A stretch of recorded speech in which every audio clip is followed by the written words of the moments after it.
الله من الشيطان اللعين الرجيم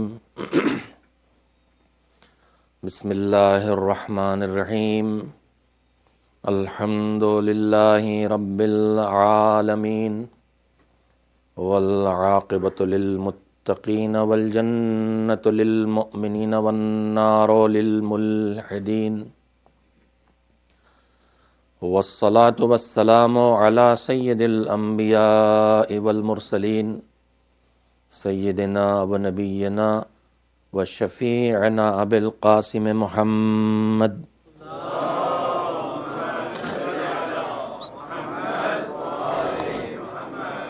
وآله الطيبين الطاهرين المعصومين المظلومين واللعنة الدائمة الباقية على أعدائهم أجمعين من الآن إلى يوم الدين أما بعد فقد قال الله سبحانه وتعالى في كتابه المبين وهو أصدق الصادقين وقوله الحق بسم الله الرحمن الرحيم فأقم وجهك للدين حنيفا فطرة الله التي فطر الناس عليها لا تبديل لخلق الله ذلك الدين القيم ولكن أكثر الناس لا يعلمون صلوات بھیجیں محمد و آل محمد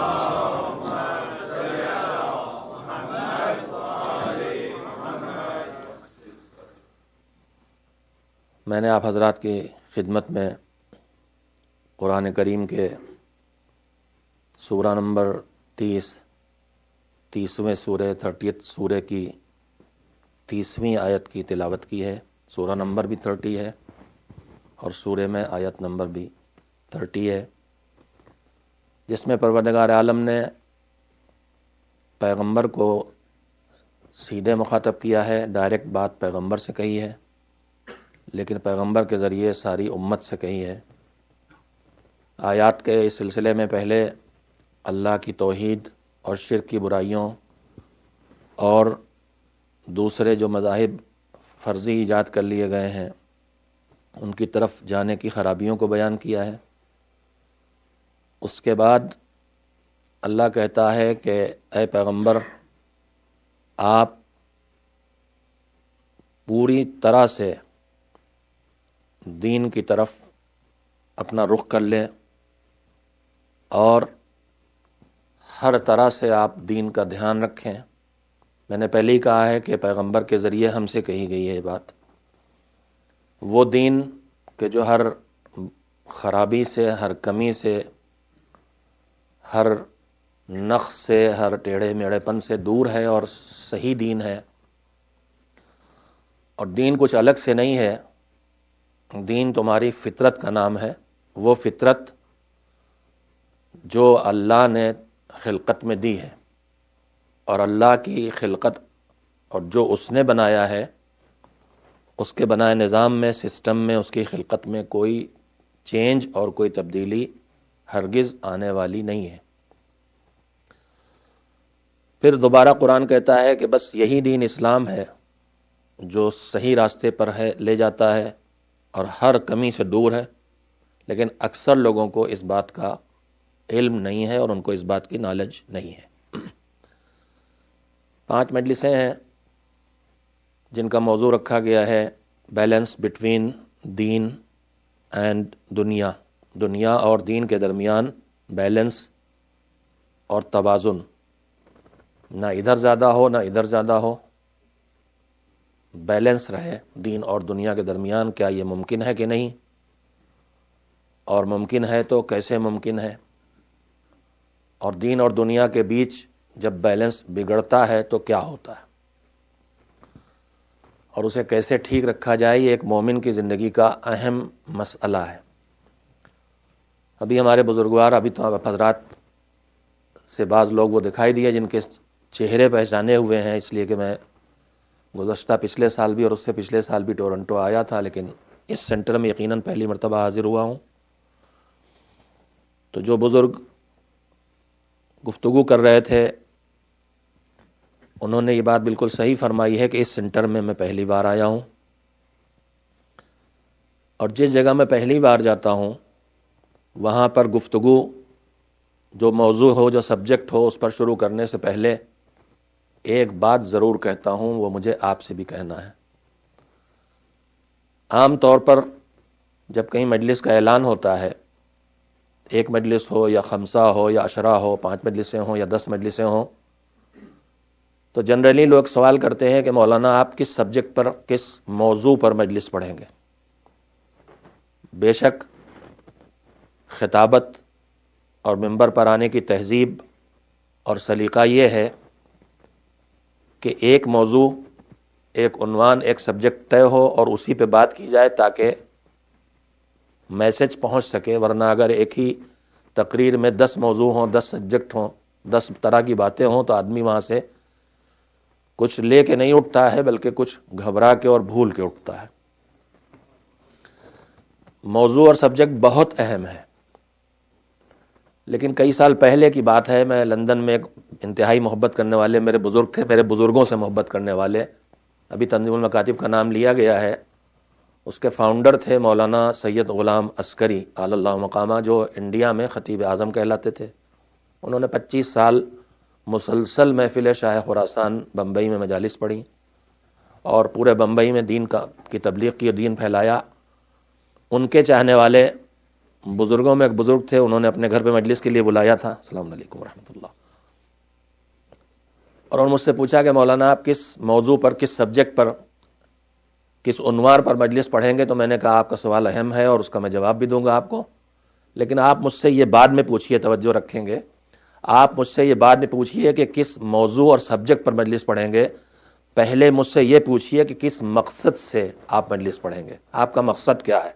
موضوع کچھ بھی ہو لیکن مقصد کیا ہے؟ مقصد لوگوں کی تعریف لینا ہے، مقصد نعرے لگوانا ہے، مقصد پروفیشنل اسٹائل اپنا پیش کرنا ہے، مقصد نام کمانا ہے، یا آپ کا مقصد دین کا پیغام پہنچانا ہے، اللہ کی بات کہنا ہے، محمد و آل محمد علیہ السلام کا پیغام پہنچانا ہے؟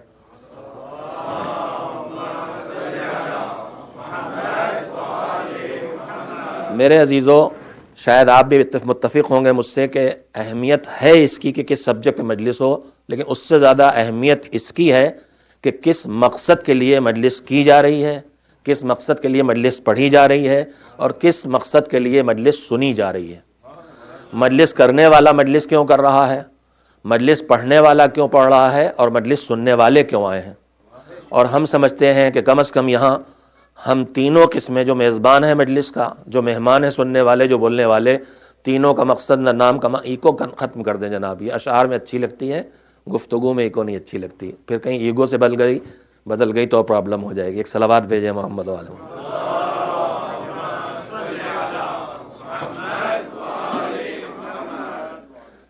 اہمیت اس کی ہے، اور یہاں کم از کم ہمارے میزبان، سامعین، سننے والے اور بولنے والا، ہم سب کا ایک مقصد انشاءاللہ ہونا چاہیے، اور وہ مقصد کیا ہونا چاہیے اور ہے انشاءاللہ، وہ ایک واقعے کے سہارے، جس جگہ میں پہلی بار جاتا ہوں ضرور دہراتا ہوں اس بات کو، جناب ابراہیم علیہ السلام کی صفتوں میں سے اور ان کی اچھی عادتوں میں سے ایک صفت، اللہ نے جناب ابراہیم کو جو اپنا خلیل بنایا ہے، اپنا دوست بنایا ہے، اس کی وجہ روایات میں آئی ہیں۔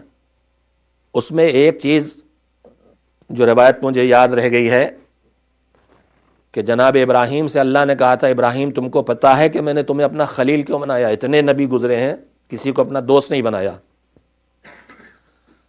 لیکن جناب ابراہیم کو بنایا۔ تو جناب ابراہیم نے کہا مالک تو بہتر جانتا ہے۔ تو جناب ابراہیم سے اللہ نے کہا تھا مجھے تمہاری 2 باتیں اچھی لگتی ہیں۔ اس کا یہ مطلب نہیں کہ اور کوئی بات اچھی نہیں لگتی، دوست بنانے کی وجہ اللہ نے اپنا دوست کیوں بنایا؟ کہا اس لیے میں نے تمہیں اپنا خلیل بنایا ہے کہ تمہاری 2 باتیں مجھے بہت پسند ہیں۔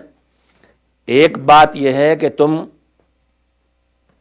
اپنے مالک کے علاوہ کسی اور کے آگے ہاتھ نہیں پھیلاتے، اور دوسری بات یہ ہے کہ جو بھی تمہارے سامنے ہاتھ پھیلاتا ہے تم اس کے ہاتھ کو خالی ہاتھ واپس نہیں بھیجتے۔ جناب ابراہیم، اور روایتیں بھی ہیں، یعنی یہ ایک وجہ ہے۔ تو دوسری صفت جناب ابراہیم کی یہ تھی کہ وہ انتہائی درجہ مہمان نواز تھے، مہمان کے بغیر کھانا نہیں کھاتے تھے۔ سنے واقعات ہیں، اور اگر نیا واقعہ ہو تو سمجھ لیجئے کہ اس کا تعلق دین سے نہیں ہے، کوئی نئی بات ہے جس کا مطلب دین کی نہیں ہے، دین تو 1400 سال پرانا ہے۔ نئے کے چکر میں یہ بھی ہو رہا ہے، فضائل بھی نئے، مصائب بھی نئے، اور سب سے بڑی مصیبت اہل بیت پہ یہی ہے کہ جو بات انہوں نے نہیں کہی ان کی طرف منسوب کی جائے، جس درجے کے وہ دعوے دار نہیں تھے وہ انہیں بنا دیا جائے۔ تو جناب ابراہیم بغیر مہمان کے کھانا نہیں کھاتے تھے اور مہمان ڈھونڈنے نکلتے تھے، مہمان ڈھونڈ کے لاتے تھے۔ ایک مرتبہ وہ مہمان ان کے گھر پہ کوئی نہیں تھا تو مہمان ڈھونڈنے نکلے تو کہاں جائیں گے؟ آج کل ظاہر ہے ماڈرن دنیا میں وہ مسائل نہیں ہے، لیکن کل جب تک کہ لمبے لمبے سفر اونٹوں پہ طے ہوتے تھے یا پیدل یا گھوڑے پر، تو لمبے سفر میں جگہ جگہ لوگ رکتے بھی تھے، بستیاں ڈھونڈتے تھے، پانی ڈھونڈتے تھے، سبزہ ڈھونڈتے تھے، کہاں پانی ہے وہاں رک جائیں۔ تو جناب ابراہیم اپنے بستی کے باہر اس جگہ جا کے بیٹھ گئے جہاں سے مسافر آنے جانے والے گزرتے ہیں۔ آخر میں جناب ابراہیم کو مہمان مل گئے، 3 یا 4، مجھے روایت پڑھے ہوئے زمانہ ہو گیا، گنتی یاد نہیں رہ گئی، 3 یا 4 مہمان جو بھی تھے جناب ابراہیم کو مل گئے، اور جناب ابراہیم ان مہمانوں کو لے کے اپنے گھر آ گئے، انہیں کھانا کھلایا، ان کی خاطر مدارات کی۔ اس واقعے سے مجلس شروع کرنے کا یہ مطلب نہیں کہ کل سے آپ دعوتیں شروع کر دیں، ایسی کوئی ڈیمانڈ میری نہیں ہے، منع بھی نہیں کروں گا اور ڈیمانڈ بھی نہیں ہے۔ ایک صلوات بھیجے محمد و آل محمد۔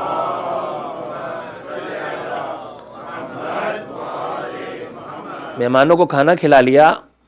اب جب مہمان کھانا کھا چکے جانے لگے تو انہوں نے کہا کہ یہ بتائیے کہ آپ کے اس کھانے کی قیمت کتنی ہوئی، کیا پے کرنا ہے ہم کو؟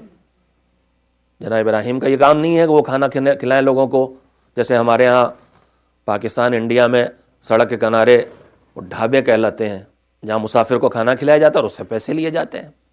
تو یہ سمجھے تھے شاید یہ کچھ ان کا ایسا ذریعہ ہوگا رزق کا کہ مسافروں کو کھانا کھلاؤ اور ان سے زندگی بسر کرو۔ کہا کتنے پیسے ہوئے، کیا قیمت ہوئی آپ کے کھانے کی؟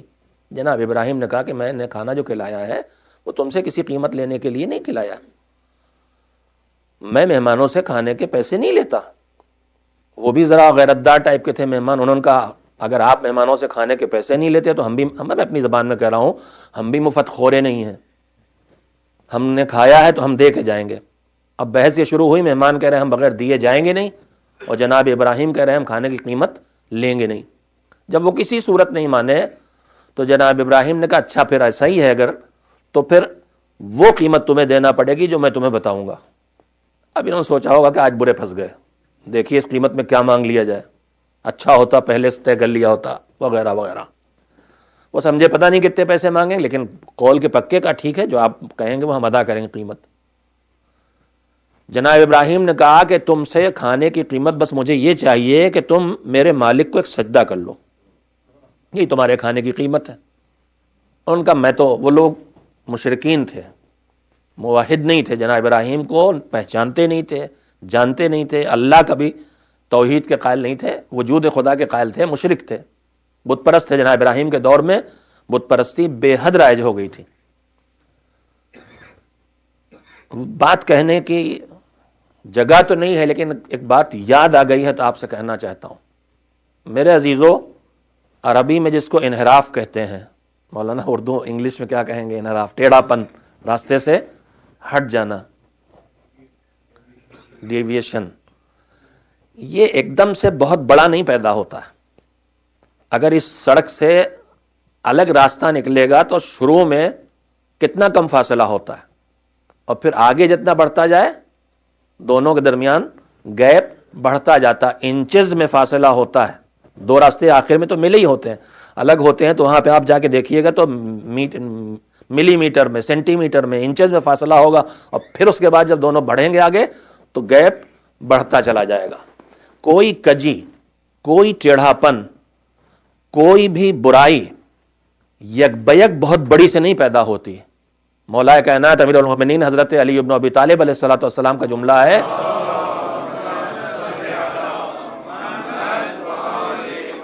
کہ دشمن تمہارا دشمن شیطان ہے، وہ تمہارے دین کو یک بیک نہیں ختم کر پاتا ہے، پورے دین پہ ایک ساتھ حملہ نہیں کرتا کہ تمہیں سیدھے کافر بنا دے، سیدھے مشرک بنا دے، سیدھے ملحد ایتھیسٹ بنا دے۔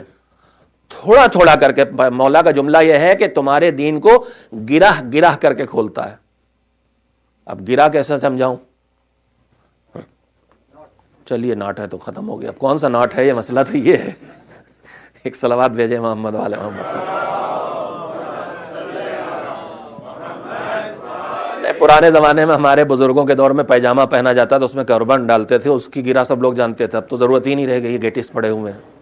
جتنی تون بڑھے گی اتنا پھیل جائے گا, جتنی گھٹے گی خود ہی سمٹ جائے گا. ستار العیوب ہو گئے گویا یہ. مگر اس کو بھی ہمارے فیشن نے ایسا تباہ کیا ہے کہ کبھی کبھی نماز میں پیچھے کھڑے ہو کے ڈر لگتا ہے کہ آنکھیں کھولیں تو کیسے کھولیں. تو مولا نے کہا کہ گرہ کر کے کھولتا ہے شیطان تمہارے دین کو, ایک دم سے پورے دین کو نہیں کھا جاتا ہے. یہ جناب ابراہیم کے زمانے میں جو شدت سے بت پرستی تھی, جناب ابراہیم نے سارے بت توڑ ڈالے, بڑا والا چھوڑا, کلہاڑی بھی چھوڑ دی اس کے پاس, اس سے پوچھو کس نے توڑا وغیرہ وغیرہ. تو یہ بت پرستی ایک دم سے بت بنا کے ان کی پوجا نہیں شروع ہوئی تھی. قبلہ تشریف فرما ہے اور اہل علم یہاں گفتگو کرتے رہتے ہیں, تو واقعات تو کوئی بھی نئے نہیں ہیں, حقائق ہیں سب. پھر وہی کہوں گا میں, حقیقت ہوگی تو ایک ہی ہوگی, 14 صدیوں سے بدلے گی نہیں. سچ کی پہچان ہی یہ ہے کہ وہ بدلتا نہیں ہے, اور جھوٹ کی پہچان ہی ہے کہ وہ بدلتا رہتا ہے.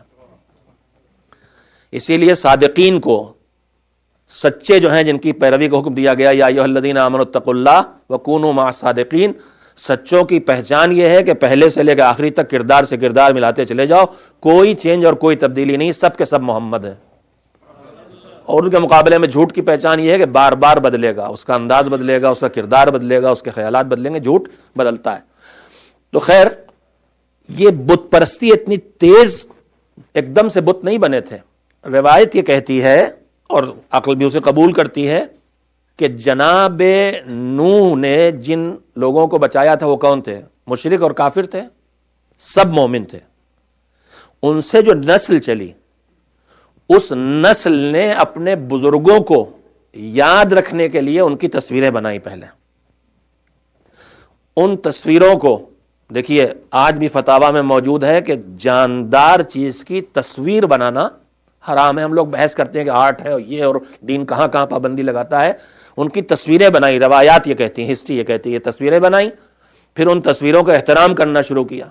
جب اور نسلیں آگے بڑھیں, ہمارے دادا پردادا کی تصویر ہم انہیں پہچانتے ہیں, لیکن اگلی نسلیں آئیں گی وہ خالی ان کے بزرگی اور عظمت کا ان کے پاس یاد میں رہ جائے گا, اور باقی حقیقتیں ان کے دماغ سے نکل جائیں گی. تو بزرگ جو کشتی میں نجات پا کے آئے تھے, ان کی تصویریں بنائیں, پھر ان کی عظمت عزت شروع کی. اب ہار پھول ڈال کے, اگربتی موم بتی سلگا کے, مجھے نہیں پتا, اس لیے بھی اللہ کی طرف سے نہیں آیا, سب ہماری ایجاد ہے.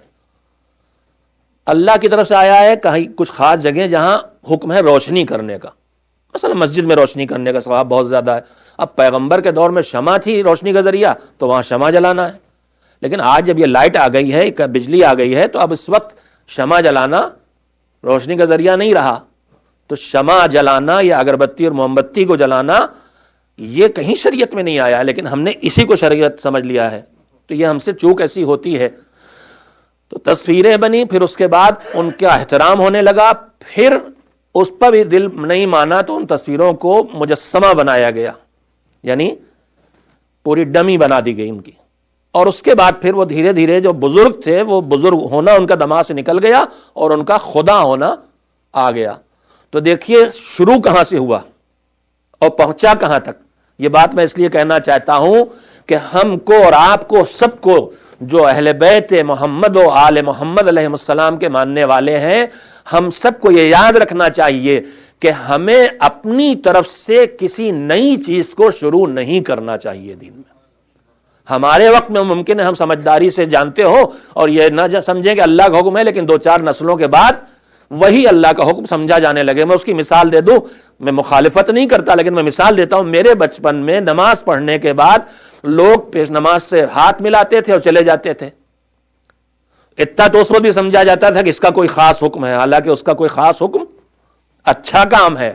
جب مومن سے ملاقات ہو مصافحہ مستحب ہے, لیکن خاص کر کے نماز کے بعد کے مصافحے کا کوئی حکم بظاہر نہیں ہے.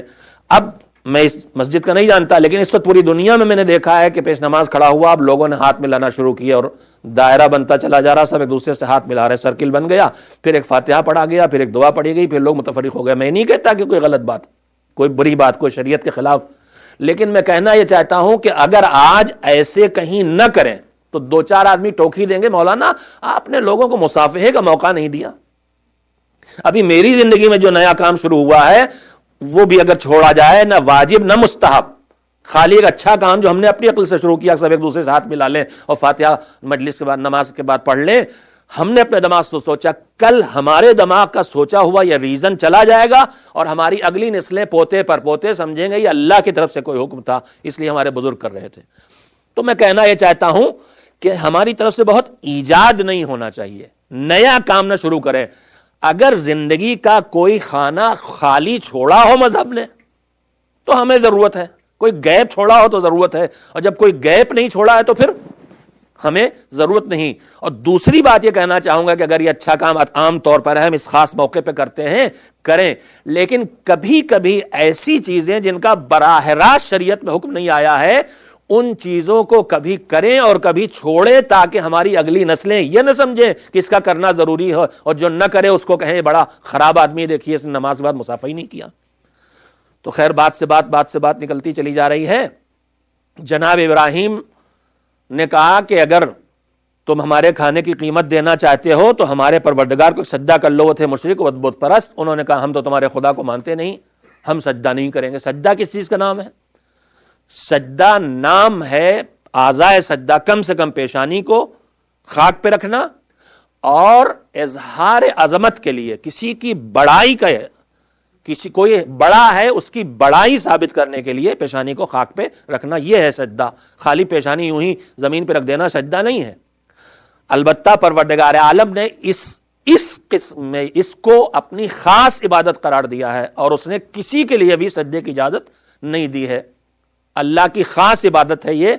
آپ احترام میں کھڑے ہوتے ہیں, ہمارا بزرگ کوئی آیا کھڑا ہوا, کوئی عالم دین آئے کھڑے ہوئے, ایک قیام کرتے کھڑے ہوئے, نماز میں بھی قیام کرتے ہیں, ایسے بھی دونوں چیزیں ہیں, اس پہ پابندی نہیں ہے.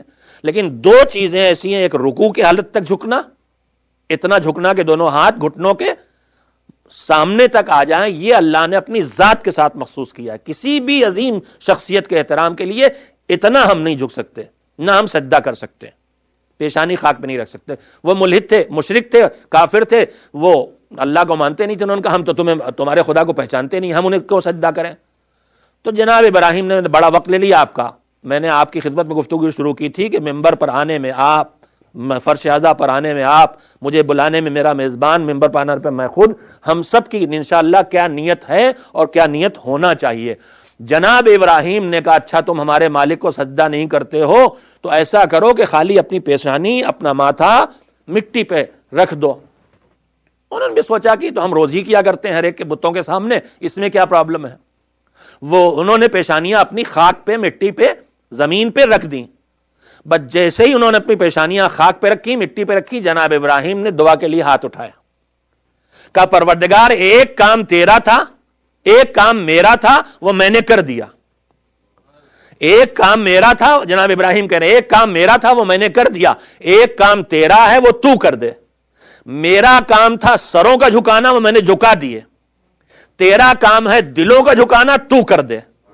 میرے عزیزوں, میں نے اپنے بزرگوں سے یہ دعا سیکھی, ممبر پر آنے سے پہلے دعا کرتا ہوں, پروردگارا ایک کام میرا ہے وہ میں کرنے جا رہا ہوں, ایک کام تیرا ہے میرے بس میں نہیں وہ تو کر دے. میرا کام ہے محمد و آل محمد کے تذکروں کے سہارے تیرے دین کا پیغام پہنچانا, اور تیرا کام ہے دلوں میں اس کا اثر پیدا کرنا. میں اپنا کام کرنے جا رہا ہوں, تو اپنا کام کر دے پروردگار.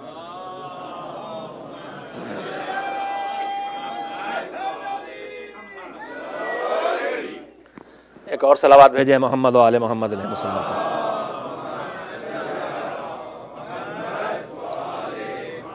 تو مجلس کے موضوع اور سبجیکٹ کے ساتھ ساتھ اس سے زیادہ اہمیت اس بات کی ہے, ورنہ درس اخلاق بھی اگر اس لیے دیا جائے کہ لوگ مجھے بڑا اچھا مولانا مان لیں, کہیں بڑا روحانی ہے, بڑا روح پرور بیان تھا, تو بیکار ہے اور کام بھی نہیں کرنے والا.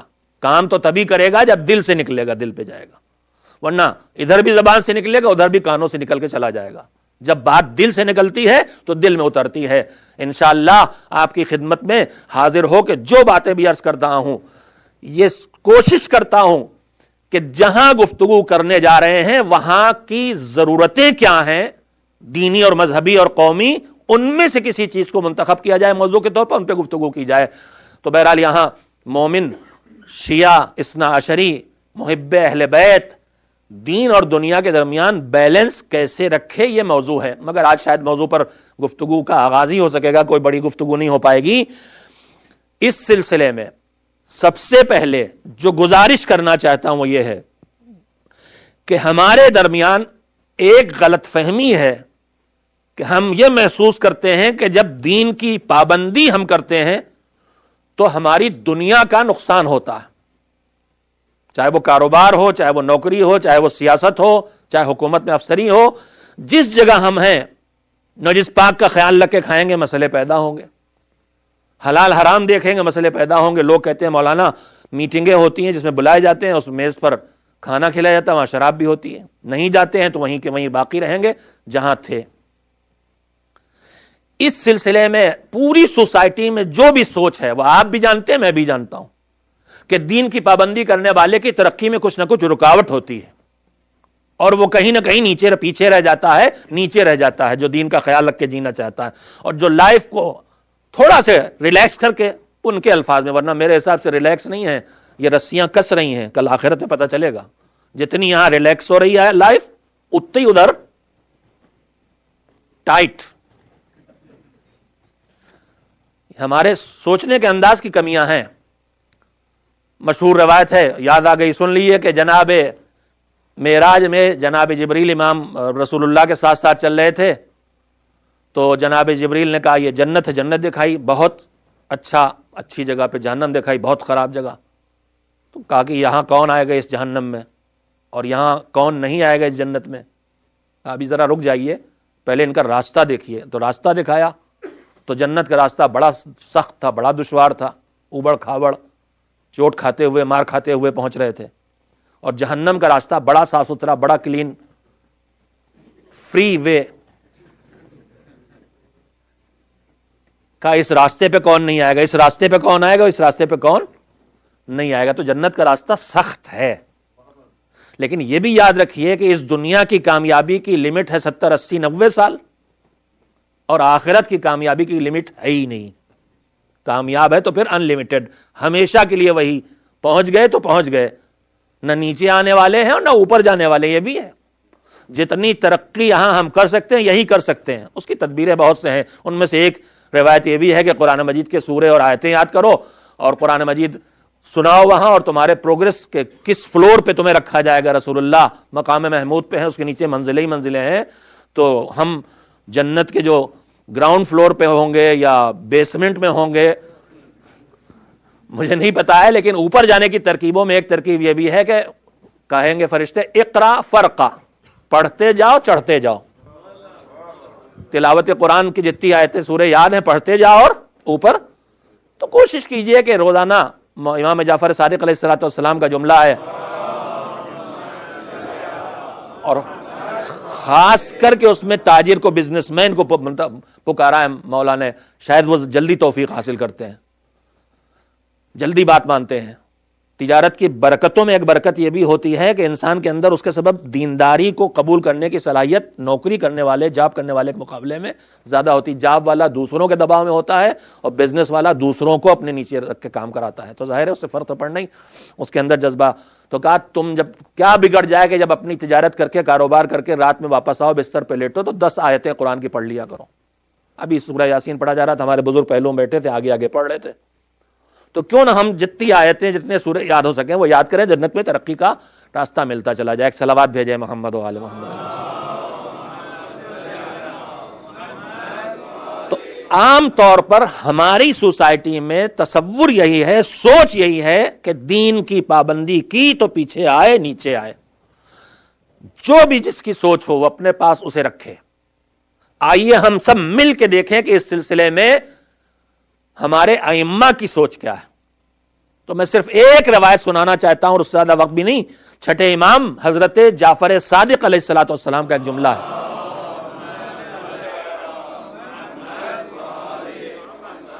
دیکھیے اس دنیا میں، اس روایت کو سنانے سے پہلے ذرا مجھے، میرے نوجوان، میرے بچے جو میری 10-20% اردو شاید سمجھ رہے ہوں گے، ایک آدھ تو 100% سمجھ رہا ہے، آسمان اسی لیے دیکھ رہا ہے کہ یہ کہاں فرشتوں کی زبان بولی جا رہی ہے، جنوں کی زبان بولی جا رہی، کہاں سے آ گئی یہ لینگویج۔ بات میں بات پھر یاد آئی، پھر ایک قیمتی بات کہوں گا. میرے عزیزو، آپ کی انتہائی قدردانی کرتا تھا، میں کرتا ہوں، ایسا نہیں ہے، لیکن کچھ کم ہو گئی. کن کی؟ جو افریقہ سے آئے ہیں. آپ کو انڈیا سے، گجرات سے افریقہ گئے ہوئے سینکڑوں سال بھی ہوئے ہوں گے، مجھے نہیں یاد، میں نے پوچھا نہیں. 300 سال رہے آپ وہاں، 200 سال رہے، 100 سال رہے، بہرحال کئی پشتیں گزری. لیکن آپ وہاں سے گجراتی یا کچھی بولتے ہوئے آئے تھے تو وہ بولتے رہے، آپ کے بچے بھی بولتے رہے. آپ اردو سمجھتے تھے، علماء کو بلاتے تھے، مجلسیں پڑھواتے تھے، اردو بھی سمجھتے تھے، وہ بھی بول دیتے تھے ضرورت بھر، سمجھتے بھی تھے اور بول بھی لیتے تھے. آپ نے وہاں کی جو لوکل لینگویجز تھیں، سواحلی یا دوسری، وہ بھی آپ کو بولنا آتی تھی. اس کے بعد فرینچ یا انگلش بھی بول لیتے تھے. تو زیادہ زبانوں کو آپ نے اپنے اندر زندہ کر رکھا تھا. کیا آفت آ گئی ایک دم سے کہ جن سب زبانوں کو آپ نے افریقہ میں بچا کے رکھا تھا، اس ملک میں آتے ہی آپ کے پاس سوائے انگریزی کے کچھ نہ بچے. کون سی آفت آ گئی آخر؟ میں انگریزی کی مخالفت نہیں کر رہا ہوں.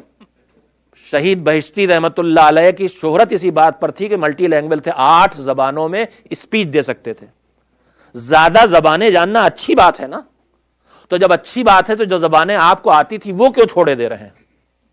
کیوں کہہ رہا ہوں یہ بات میں؟ اس لیے کہہ رہا ہوں کہ دین آیا ہے عربی میں، اس کے بعد ٹرانسفر ہوا سب سے زیادہ فارسی میں.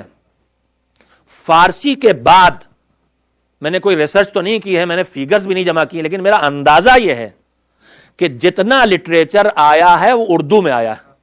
تیسری زبان اردو ہے اور شاید دوسری ہو، اس لیے کہ اردو اسپیکنگ کی تعداد پرشین اسپیکنگ سے زیادہ ہے انڈیا پاکستان ملا کے، اور آپ کو بھی شامل کر کے. آپ بھی مجلس تو ہمارے جوانوں بچوں کو سمجھ میں نہیں آتی ہیں، لیکن مجھے پتا ہے پاکستان کے ڈرامے اور انڈیا کی فلمیں، اس میں جو زبان بولی جاتی ہے جناتی، وہ سب کی سمجھ میں آتی ہے. مجلس نہیں سمجھ میں آتی ہے، گاڑی ہی زیادہ ہو جاتی ہے نا یہ. خیر، تو عرض یہ کرنا چاہتا ہوں کہ زبانوں کو زندہ رکھیے میرے عزیزوں. ابھی آپ کے پاس انگلش نے اتنا کلچر، دین کا، لینگویج کا، زبان کا بھی ایک کلچر ہوتا ہے. ہماری مذہب کی زبان میں کلچر ہے، عربی سے آیا، اردو تک آیا ہے، تم، تو، تم، آپ، جناب تک ہے. انگریزی میں سب یہاں سے وہاں تک یوں ہی یوں ہے، یوں ہی یوں، نہ باپ کا پتا ہے نہ بیٹے کا، یہ بھی یوں، یہ بھی یوں. تو ایک تو اس میں اسلامک کلچر ابھی نہیں آیا. اب آپ اس زبان کے اندر آئے ہیں، کئی نسلوں کے بعد کلچر آئے گا انشاءاللہ. لیکن ایک تو ابھی اسلامک کلچر بھی نہیں آیا ہے، اور اس زبان میں بہت سی چیزوں کو ٹرانسفر کرنے کی فی الحال طاقت نہیں ہے. اللہ کے بدلے میں گاڈ کہنے سے نہیں ہوتا جو ہونا چاہیے. مرثیے کا آپ کوئی لفظ ترجمہ کر لیں، سلام کا کر لیں، ٹرانسلیشن کر لیں گے، مگر بات منتقل نہیں ہوگی. ہماری زبانیں جو ہمارے باپ دادا سے ہم سے ملی تھی، چاہے گجراتی ہو چاہے اردو ہو، اس میں مذہب کا پورا وجود اس کے اندر ہے. مذہب کی بات کو کہنے لائق یہ زبانیں ہیں، اس لیے کہ یہ عربی اور فارسی کو اڈاپٹ کر لیتی ہیں. تو جہاں ہمارے پاس اپنی لوکل خالی زبان میں کوئی لفظ نہیں ملتا، وہاں عربی فارسی کا لفظ گجراتی میں بھی آتا ہے، اردو میں بھی آتا ہے. جو بات عرض کرنا چاہتا ہوں وہ یہ ہے کہ ابھی نہ اتنا ٹرانسفر ہوا ہے دین انگلش میں کہ آپ کے لیے کافی ہو انگریزی جاننا صرف، اور نہ اتنے علماء بھی پیدا ہوئے ہیں انگریزی میں. میں ایک لفظ کہتا ہوں کہ یہ نسل جو ہے یہ برزخی نسل ہے. برزخ کا مطلب تو آپ جانتے ہی ہیں، یعنی یہ ٹرانسفر ہو رہا ہے. اس کے بعد وہ نسل آئے گی جس کی شاعری بھی انگریزی میں ہوگی، جس کی مجلس بھی انگریزی میں، جنہوں نے ہسٹری بھی خوب انگریزی میں لکھ ڈالی، اخلاق بھی خود انگریزی انگلش میں لکھ ڈالے، حدیثوں کے بھی خوب ترجمے کر ڈالے، تفسیروں کر ڈالے، پھر اردو، ہندی، گجراتی، بنگالی، کسی کی ضرورت باقی نہیں رہ جائے. لیکن فی الحال آپ ان زبانوں کو زندہ رکھیں. اور جو یہ بچے شکایت کرتے ہیں، اور ٹھیک شکایت کرتے ہیں کہ ہماری سمجھ میں نہیں آتا مولانا کیا پڑھتے ہیں، مگر میں آپ سے ایک سوال کرنا چاہتا ہوں. جب ہم بچے تھے 7 8 9 سال کے، 10 سال کے، اور ہمارے باپ دادا ہماری انگلی پکڑ کے مجلس لے جاتے تھے، اور اس وقت کے بڑے علماء،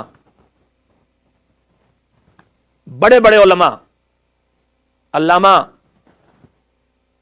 رشید ترابی، مولانا سید غلام عسکری، نادرۃ الزمن مولانا ابن حسن، مولانا کلب حسین کبن اللہ مقامہ، یہ لوگ پڑھتے تھے یا جو مجلسیں بھی ہوتی تھی، جن مجلسوں میں بھی ہمارے بزرگ لے کے جاتے تھے، آپ ایمانداری سے بتائیے کیا اس وقت آپ اور ہم سمجھتے تھے مجلس کو پوری؟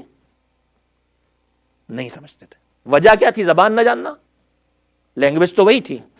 وجہ تھی ہمارا بچپن، بچے ہونے کی وجہ سے نہیں سمجھتے تھے، لیکن جب ہم سمجھنے کی ایج میں آئے تو جو کچھ ہمارے دماغ میں پیچھے پڑا تھا لاشعور میں، وہ سب سامنے آ گیا۔ ایک دم سے ہمیں تاریخ بھی معلوم ہو گئی، حدیث بھی، اخلاق بھی، سب ہمارے نالج میں آ گیا۔ تو میں کہنا یہ چاہتا ہوں کہ یہ بچے آپ ان کو مجلس میں لاتے رہیے، اسی مجلس کے طفیل میں انشاءاللہ یہ سیکھتے رہیں گے، اور جب ان کی سمجھداری کی عمر آئے گی تو یہ دین کو اندر سے نکال کے اپنی باہر کی زندگی میں لا سکیں گے۔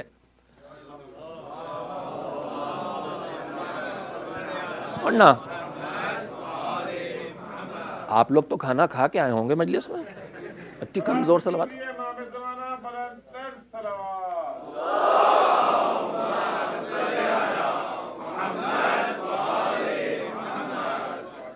بات میں بات نکلی، میں نے جو ضروری بات لگی کہ آپ سے کہہ دوں آپ سے میں نے کہہ دی۔ کوشش کریں کہ ابھی آپ کی مادری زبان، مدر ٹنگ بھی باقی رہے، گجراتی، اس میں بھی تقریریں ہوں آپ کے درمیان، کتابیں ہیں دعاؤں کی۔ اگر گجراتی پڑھنا نہیں آتی تو حاجی ناجی مرحوم علی اللہ مقامہ نے جتنا بڑا کام کیا تھا اس سے محروم ہو جائیں گے۔ ابھی انگریزی میں اتنا کام بھی نہیں ہوا میرے خیال میں جتنا گجراتی میں کر ڈالا تھا، دین کو سیکھنے کے لیے، خالص دین کو پہنچنے کے لیے۔ فلسفی زیادہ ہے، ارے بھائی پہلے اصل چیزیں پڑھاؤ، اس کے بعد اس کی فلسفی پہ جاؤ۔ سیدھے سیدھے عرفان و تصوف پہ باتیں اگر ہوں گی اور کتابیں لکھی جائیں گی تو پہلے عبادت سکھاؤ ان کو، پہلے انہیں اصول دین بتاؤ، عقائد بتاؤ، احکام بتاؤ، اخلاق اسلامی بتاؤ، اس کے بعد پھر اوپر کی سطح پر جاؤ۔ مشکل یہ ہو رہی ہے اس وقت کہ جو بیسک چیزیں ہیں وہ دھیرے دھیرے ہمارے درمیان سے اٹھتی چلی جا رہی ہیں۔ ایک صلوات بھیج دیں محمد و آل محمد۔ امام کی بات پہلی ہی مجلس ایسے نہ ہو جائے کہ پیمانے سے چھلک پڑے، جیسے چائے چھلکتی تو ہاتھ جل جاتا ہے، ویسے اگر 61 منٹ ہو گئے تو مولوی جلا۔ تو میں آپ کو یاد دلانا چاہتا تھا کہ ہم دین کی پابندی کرنے والے کے بارے میں جو بھی سوچتے ہوں کہ یہ تو پیچھے رہیں گے، یہ بزنس میں آگے نہیں جاتے، یہ سیاست میں، پالیٹکس میں آگے نہیں جاتے، یہ حکومت تک نہیں، اس لیے کہ بڑے دیندار جھوٹ یہ نہیں بولتے، خیانت یہ نہیں کرتے، بے ایمانی یہ نہیں کرتے، نجس یہ نہیں کھاتے، حرام سے یہ بچتے ہیں، کہاں ترقی کرنے والے۔ مگر ائمہ نے ہم کو کیا بتایا ہے؟ چھٹے امام نے فرمایا ہم سب دنیا کے جتنے کام کرتے ہیں جب تک سمجھدار ہیں، عقل مند ہیں، کسی نہ کسی مقصد کو پانے کے لیے، کسی نہ کسی ہدف کو پانے کے لیے، کسی نہ کسی ایم تک اور آبجیکٹ تک پہنچنے کے لیے کچھ بھی ہم کرتے ہیں۔ مجلس میں مسئلہ آئے تو ہر ایک کا کوئی نہ کوئی ایم ہوگا، کوئی نہ کوئی آبجیکٹ ہوگا۔ چلو اردو کی مجلس بھی دیکھیں کیسی ہوتی ہے، مثال کے طور پر چلے مجلس سمجھ میں بھی نہیں آئی تو کم سے کم فرش ادا پہ بیٹھنے کا ثواب تو ملے گا۔ تو الگ الگ یا نہیں، ہم نے محنت کی ہے، ہم اگرچہ اردو ہماری لینگویج نہیں ہے لیکن ہم بھی طرح دماغ پہ بوجھ ڈال کے 67% سمجھ لیتے ہیں، باقی اپنی طرف سے ملا کے پوری بات جوڑ لیتے ہیں۔ تو ہر ایک کام میں دنیا کے ایم اور آبجیکٹ ہوتا ہے، کچھ نہ کچھ مقصد ہوتا ہے۔ کوئی دنیا کے سارے کام پیسے کمانے کے لیے کر رہا ہے، کوئی پاور پر قبضہ کرنے کے لیے کر رہا ہے، کوئی لمبی عمر پانا، اس کی پرہیز، دوا، ہر غذا، سب چیزیں لمبے جی ہیں، شیطان کے برابر زندگی ہو ہماری۔ حالانکہ قرآن مجید کہتا ہے من نعمر ہو ننکس ہو فی الخلق، بہت لمبی عمر دیتے ہیں تو بچپن کی طرف پلٹا دیتے ہیں۔ اللہ برکت دیتا ہے عمر میں، عمر اللہ کی دی ہوئی نعمت ہے، بس اس کی حفاظت کی ضرورت ہے ہمیں کہ لمبی عمر ہو تو نیکیوں میں اضافے کا سبب بنے۔ اور اللہ کا کرم ہمارے معاشرے اور سوسائٹی میں الحمدللہ لمبی عمروں والے زیادہ تر دین کی طرف آ جاتے ہیں، اور شاید اللہ کا کوئی کرم ہوتا ان کی جوانی کے کاموں پر کہ لمبی عمر دے کے انہیں اور نیکیوں کا موقع دیتے ہیں۔ تو الگ الگ ہدف ہوتے ہیں، لیکن ہمارے چھٹے امام نے کہا پوری دنیا میں جتنے لوگ ہیں، جتنے کام کرتے ہیں، وہ 3 طرح کے ہو سکتے ہیں۔ فرمایا القلوب یا ان القلوب ثلاثہ، دل 3 طرح کے دل ہوتے ہیں انسان کے سینے میں۔ قلب مشغول بالدنیا، بس یہ آج کے موضوع کا آغاز یہاں سے ہو رہا۔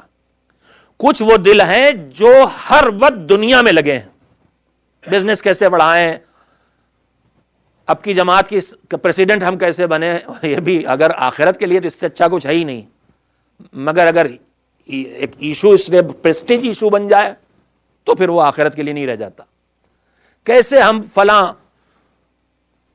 صاحب کی طرح سے نام ہمارا بھی ہو, ہمارا بزنس کیسے آگے بڑھے, شیئر مارکیٹ میں ہم کہاں پیسہ لگائیں, کب اوپر جا رہا کب نیچے جا رہا ہے, آج کل ڈالر خریدیں کہ پاؤنڈ خریدیں کہ سونا لے لیں کہ کوئلہ لے لیں.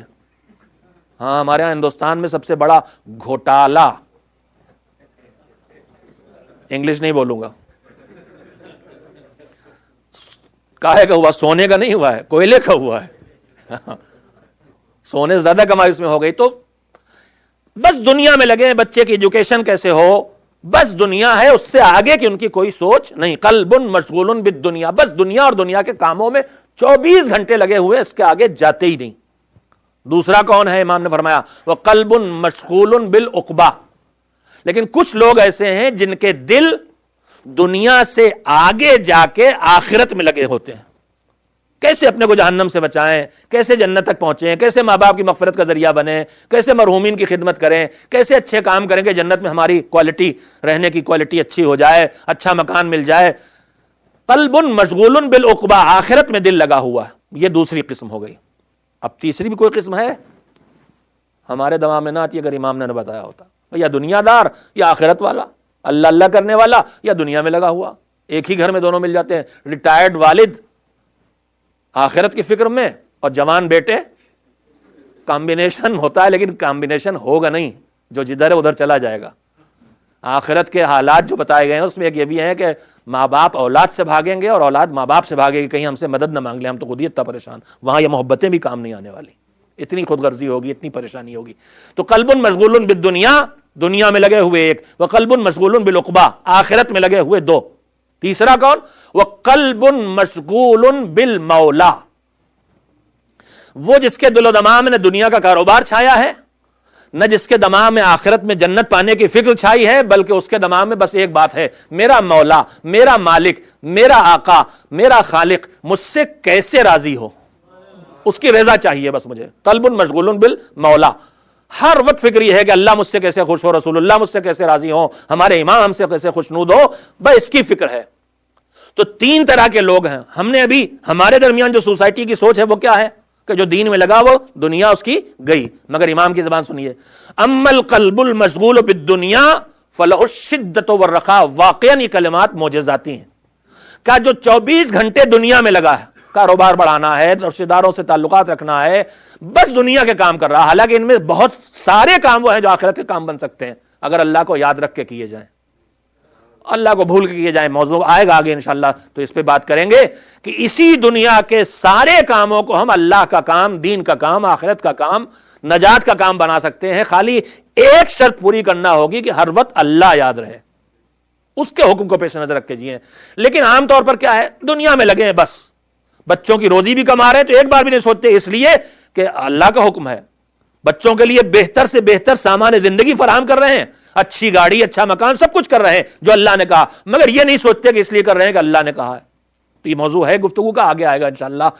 لیکن اس کا نتیجہ کیا, جو دنیا میں 24 گھنٹے لگا فلہ الشدۃ والرخاء, امام کہتے ہیں ان کی پوری زندگی کا خلاصہ یہ ہے, سمیٹ کے بات کہی جائے تو کیا ہے, لہ الشدۃ والرخاء. اس کی پوری زندگی میں جو دنیا داری میں لگا ہے, صرف یا تو زندگی میں کبھی سختی آتی ہے, کبھی نرمی, کبھی صحت مند ہے, کبھی بیمار ہے, کبھی گھر سے جنازہ نکل رہا, کبھی بارات جا رہی ہے, کبھی گھر میں قہقہے لگ رہے ہیں, کبھی رونے کی آوازیں آ رہی, کبھی حکومت کے تخت پہ بیٹھے ہیں, کرسی حکومت پہ بیٹھے ہیں, چیف منسٹر, پرائم منسٹر ہو گئے, اور کبھی جیل میں ہیں. کبھی پورا معاشرہ عزت کر رہا ہے, کبھی سب مل کے پٹائی کر رہے ہیں, ذلیل کر رہے ہیں. تو لہ الشدۃ والرخاء, ان کی زندگی کا کل خلاصہ جو دنیا میں لگے بس یہ ہے کہ کبھی سختی, کبھی نرمی. اب جو دین کے بارے پلٹ کے آیا, آخرت کی فکر کرنے لگا, سنیے امام کیا کہہ رہے ہیں. وَأَمَّا الْقَلْبُ الْمَشْغُولُ بِالْعُقْبَى, جو آخرت کی فکر میں ہے, یہ حلال ہے کریں گے, یہ حرام ہے نہیں کریں گے, نجس ہے لیں گے نہیں کھائیں گے, یہ پاک ہے کھائیں گے, یہ کاروبار جائز ہے کریں گے, یہ ناجائز ہے نہیں کریں گے, نماز واجب ہے پڑھیں گے, روزہ واجب ہے رکھیں گے, آخرت کی فکر میں لگا, خیرات کریں گے اور نیکی کریں گے, آخرت کی فکر میں لگا ہے. لوگ کہتے ہیں یہ دنیا سے محروم ہو جائے گا. امام کیا کہتے ہیں, وَأَمَّا الْقَلْبُ الْمَشْغُولُ بِالْعُقْبَى فَلَهُ الدُّنْيَا وَالْعُقْبَى, جو فکر آخرت میں رہ کے جیتا ہے اسے دنیا بھی ملتی ہے, آخرت بھی بنتی ہے. یہ ہے امام کی بات. اس کے بعد تیسری بات کیا ہے, کہا اور اونچے اٹھو, وَأَمَّا الْقَلْبُ الْمَشْغُولُ بِالْمَوْلَى, جو فکر مولا میں جو رضائے پروردگار کے لیے جیتے، اس سے میرا اللہ راضی ہوگا، مجھے اس لیے کرنا ہے، چاہے اس پہ جنت کی پہلی منزل ہو چاہے آخری، اس کی کوئی فکر نہیں۔ جو مولا کائنات نے فرمایا تھا کہ تیری عبادت تیری جنت کے شوق میں نہیں کی، تیری عبادت تیرے جہنم کے خوف میں نہیں کی، اس لیے تیری عبادت کی ہے، تو ہے ہی لائق عبادت۔ تیرے اتنے احسانات میرے اوپر ہیں کہ تیری بات تو مجھے زندگی بھر ماننا ہی چاہیے، تو مجھے کچھ دے اس کے مقابلے میں، اور چاہے نہ دے، اتنا دے چکا ہے کہ اسی کو نہیں چکا سکتے، اتنا دے چکا ہے کہ اسی کو نہیں چکا سکتے ہیں، تو اب جو ہم کریں اس پہ اس سے مانگنے کا حق کیا ہوتا ہے؟ وہ تو اس کا کرم ہے کہ اس پہ عطا کرتا ہے وہ۔ تو پھر جملہ سنیں اور بات بھی مکمل، اما القلب المشغول بالمولا فلہ الدنیا والعقبی والمولا، جو رضائے پروردگار اور رضائے مولا کا خیال رکھ کے جینا سیکھتا ہے، اسے دنیا بھی ملتی ہے، اس کی آخرت بھی ٹھیک ہو جاتی ہے، اور وہ رضائے پروردگار کو بھی حاصل کر لیتا ہے۔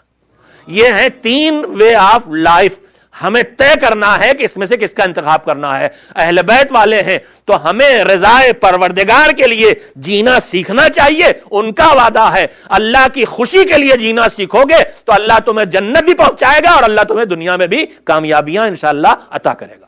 ایک صلوات بھیج دے محمد و آل محمد۔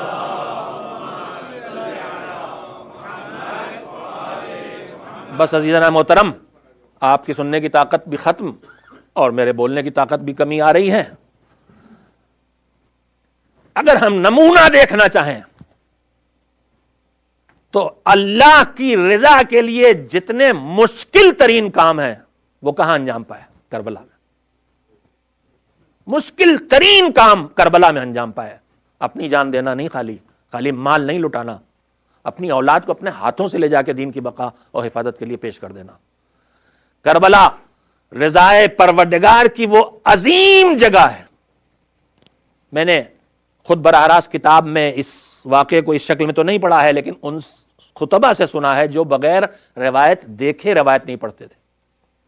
یہ تو پڑھا ہے، اتنا پڑھا ہے کہ امام حسین نے جب کسی کو بھیجا ہے مقتل میں تو کس طرح سے رخصت کیا ہے تفصیل ہے، الگ الگ انداز ہے۔ کسی کو اپنے ہاتھوں سے سوار کر کے بھیجا، کسی سے گلے لگ کے اتنا روئے کہ دونوں بے ہوش ہو گئے۔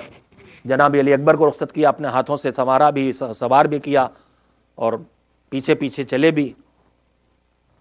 مقتل میں جناب علی اصغر کو اپنے ہاتھوں پہ لے کے گئے۔ تو رخصت کرنے کے انداز حسین کے الگ الگ تھے، لیکن لانے کے انداز ایک تھا۔ جہاں کسی کی آواز آتی تھی تلوار ہاتھ لے کے دشمن پر ٹوٹ پڑتے تھے اور لشکر کو ہٹا کے جنازے کو یا زندہ صحابی یا گود کے پالوں کو لے کے آتے تھے۔ کربلا میں جتنے مجاہد ہیں انہوں نے اگر ایک جنگ لڑی ہے تو حسین نے جتنے جنازے اٹھائے ہیں اتنی جنگیں لڑی۔ اور یہی وجہ تو ہے کہ جب آخری رخصت کے لیے اپنے بیٹے کے پاس آئے تھے تو زخموں میں چور بدن کو بیٹے نے دیکھ کے تڑپ کے پوچھا تھا، بابا یہ کیا ہوا ہے؟ یہ پورا بدن زخمی ہے، جگہ جگہ سے خون رس رہا ہے، کیا ہوا ہے؟ کہا بیٹا پورا لشکر مارا جا چکا، نہ زہیر ہیں نہ بریر ہیں، میرا چچا شیر جیسا چچا عباس کہاں ہے؟